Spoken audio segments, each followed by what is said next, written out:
C'était toute une fin de tour de l'Abitibi pour le Mexicain Santiago Alejandro Pérez qui a remporté la dernière étape après avoir chuté plus tôt dans la course. At first, when I just crashed, my first thought was, I'm finished, I'm done.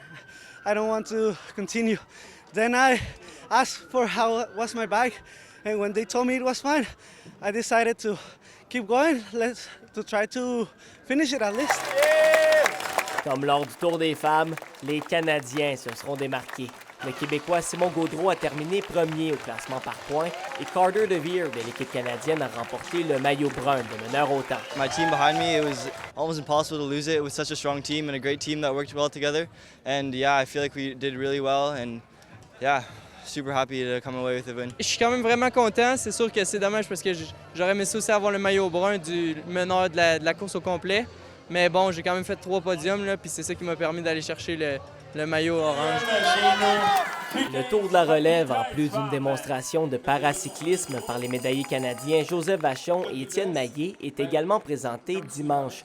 Avec seulement 2 compétitions dans le circuit de paracyclisme canadien, la région prendra une place encore plus importante l'année prochaine en ajoutant une 3e. Tant qu'on n'est pas dans l'équipe nationale, les circuits en paracyclisme sont quand même restreints. On a un championnat canadien en Beauce fin juin et un régional qui se dispute souvent dans les alentours de Montréal. L'an prochain, on devrait participer au Tour de l'Abitibi avec 3 à 4 courses pendant le week-end. Pour un retour à Rouyn-Noranda après plusieurs années d'absence, le comité organisateur est bien heureux du travail accompli lors des 10 jours de compétition. Les coureurs aussi ont adoré aussi l'accueil de la ville de Rouyn-Noranda et de tout le comité organisateur. Donc ça fait toute la différence.